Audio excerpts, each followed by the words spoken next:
Hello అండి, ఈరోజు అయితే కుకింగ్ వీడియోతో అయితే మేము ముందుకు వచ్చేసానండి. సింపుల్గా పన్నీర్ కర్రీ ఎలా ఇంట్లోనే ప్రిపేర్ చేసుకోవాలనేది నా స్టైల్లో చూపిస్తాను. సో చూసి పన్నీర్ కర్రీ కాంబినేషన్లోకి అయితే చపాతీ బటర్ నాన్ అయితే చాలా బాగుంటుంది కదా. సో రైస్లో కూడా సింపుల్గా ఉన్న వాటితో ఎలా చేసుకోవాలనేది చెప్తాను. ముందుగా అయితే పన్నీర్ని అయితే పీసెస్లా కట్ చేసుకుని దాన్ని ఆయిల్ అయితే ఫ్రై చేసుకుంటున్నాను. ఇది సిమ్లో పెట్టుకుని కుక్ చేసుకోవడం వల్ల ఏంటంటే బాగా ఫ్రై అవుతుంది.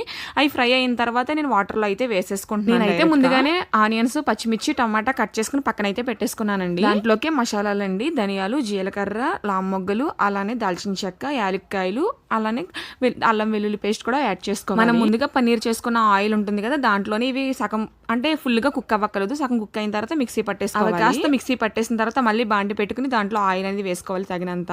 సో ఆయిల్ హీట్ అయిన తర్వాత మనం ముందుగా సిద్ధం చేసుకున్న పేస్ట్ కూడా అందులో వేసేసుకుని బాగా ఫ్రై చేసుకోవాలండి. సో అది కూడా ఫ్రై అయిన తర్వాత కొంచెం పసుపు కూడా వేసుకోవాలండి. పసుపు వేసుకున్న తర్వాత ఉప్పు, కారం కూడా వేసేసుకుని బాగా కలిపేసుకుని మూత పెట్టేసుకుంటే దాంట్లో ఉన్న ఆయిల్ అనేది బయటికి రిలీజ్ అవ్వాలి. అలా అయిన తర్వాత మనం పన్నీర్ ముక్కలు కూడా అందులో యాడ్ చేసేసుకుని అవి కాస్త ఫ్రై అయిన తర్వాత మనం వాటర్ వేసేసుకోవడమే. చాలా మందికి పన్నీర్ కర్రీ అనేటప్పటికి ఫేవరెట్ గా ఉంటుంది కదా. సో నాకు కూడా అంతే, పన్నీర్ కర్రీ అంటే చాలా ఇష్టం. కానీ అన్నంలో కన్నా చపాతీ అండ్ బటర్ నాన్ లోకి అయితే ఇంకా బాగుంటుంది. అది కాస్త ఫ్రై అయిన తర్వాత మనం వాటర్ వేసేసుకోవడమే. వాటర్ వేసుకున్న తర్వాత సిమ్ లో పెట్టుకుని ఒక 10 minutes వదిలేస్తే ఆటోమేటిక్ గా పన్నీర్ కర్రీ అనేది రెడీ అయిపోతుందండి. వేడి వేడి పన్నీర్ కర్రీ అయితే రెడీ అయిపోయింది. నేను కొత్తిమీరతో గార్నిష్ చేసుకుని ఇంకా స్టవ్ అయితే ఆపేసుకున్నాను. స్మెల్ అయితే చాలా బాగుందండి. మీరు కూడా ట్రై చేసి ఎలా ఉందనేది కామెంట్ చేసి చెప్పండి.